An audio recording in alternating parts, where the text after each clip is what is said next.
মাত্র ২৭ জন মানুষের বসবাস। বিশ্বের সবচেয়ে ছোট দেশ কোনটি জানেন? চারিদিকে জল, মাঝে দাঁড়িয়ে রয়েছে দুটো পিলার, তার উপরেই আস্ত একটা দেশ। গল্প কিংবা সিনেমা নয়, বাস্তবে রয়েছে এমন দেশ, সেখানে বাসিন্দা মাত্র ২৭ জন। কিন্তু তাতে কি, এইটুকু দেশেরও রয়েছে জাতীয় পতাকা, সেনাবাহিনী এবং নিজস্ব মুদ্রা। কোন দেশের কথা বলছি? আসুন জেনে নেওয়া যাক।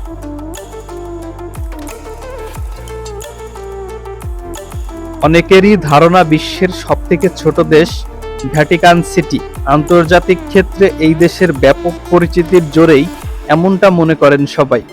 কিন্তু আসলে বিশ্বের সবথেকে ছোট দেশের তকমা রয়েছে অন্য এক দেশের কাছে, যাকে আপাতত দৃষ্টিতে কোনো দেশ স্বাধীন দেশ হিসেবে ভাবতেই পারে না।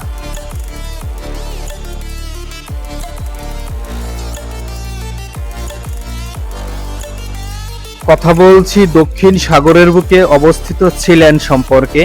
চারিদিকে সমুদ্র ঘেরা এই দেশ আসলে একটি লোহার প্ল্যাটফর্ম, যা দ্বিতীয় বিশ্বযুদ্ধের সময় তৈরি করা হয়েছিল।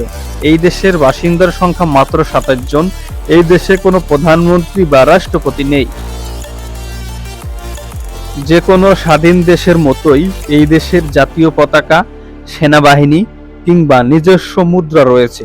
ইংল্যান্ড থেকে মাত্র ১০ কিলোমিটার দূরে অবস্থিত এই দেশের মোট আয়তন ৫৫০ বর্গফুট। সরকারিভাবে এর নাম প্রিন্সিপালিটি অফ সিল্যান্ড। তবে স্থল থেকে এই দেশের দেখা পাওয়া সম্ভব নয়। সমুদ্রের মাঝখানে এর অবস্থান এমনই এক জায়গায় যেখানে জল বা আকাশপথে ছাড়া যাওয়া অসম্ভব। এমনকি নৌকা করেও বেশ খানিকটা না গেলে এই সিল্যান্ডকে দেখতে পাওয়া যায় না। আসলে এটি তৈরি করা হয়েছিল ঠিক এই কারণেই। বিশ্বযুদ্ধের সময় এখানেই সেনাদের মজুত রাখত ব্রিটিশ সরকার। যেহেতু খুব সহজে এর নাগাল পাওয়া সম্ভব নয়, তাই প্রয়োজন মতো এখান থেকে সেনাবাহিনী কিংবা অস্ত্র নিয়ে এসে যুদ্ধ চালানো হতো। এছাড়া সমুদ্রের ভেতরে দুটি পিলারের উপরে দাঁড়িয়ে থাকা এই দুর্গ থেকেই শত্রুপক্ষের বোমারু বিমানকে গুলি করে নামানো হতো। সমুদ্রের জলে মাইন পাতার কাজেও বিশেষ সুবিধা করে দিত এই সিল্যান্ড। কিন্তু বিশ্বযুদ্ধের পরই এই অঞ্চল প্রায় পরিত্যক্ত ভূমিতে পরিণত হয়। সেই সঙ্গে হয়ে ওঠে অপরাধীদের আখড়া। শোনা যায় তখন এখান থেকে কিছু অবৈধ রেডিও স্টেশন চালানো হতো। কোনো সরকারি স্বীকৃতি ছিল না এই জায়গার। ১৯৬৭ সালে ব্রিটিশ সেনা অফিসার মেজর রয় বেটস এই জায়গা দখল করে নেন। তিনি এখানে সরকার প্রতিষ্ঠা করেন। দেশের জাতীয় পতাকা সহ যাবতীয় নিজস্বতা তার তত্ত্বাবধানেই তৈরি হয়। তবে এরপরও বহু বিপদের মুখে পড়েছে এই দেশ। একদিকে ভিনদেশীদের আক্রমণ, অন্যদিকে অপরাধীদের দখল করে নেয়ার চেষ্টা। সবকিছুর বিরুদ্ধে লড়াই করে টিকে আছে সিল্যান্ড।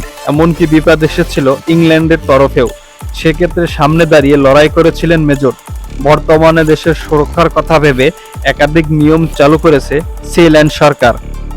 সাধারণভাবে যে কেউ আকাশপথে বা জলপথে সেখানে পৌঁছাতে পারবেন না। লাগবে অনুমতিপত্র এবং ভিসা। সব ঠিক থাকলে জলপথে যেতে হবে ওই দুই পিলারের নিচে। সেখান থেকে বিশেষভাবে উঠতে হবে উপরে। বাইরে থেকে দেখে যেমনই মনে হোক, ভেতরে বেশ সুন্দর সিল্যান্ড।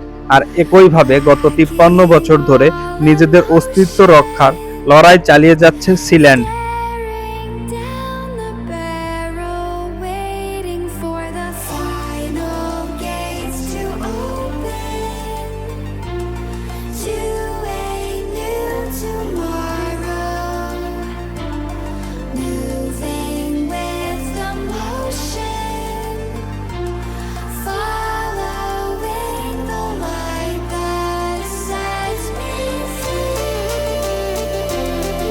ভিডিওটি ভালো লাগলে সামাজিক কাজে লেগে পড়ুন।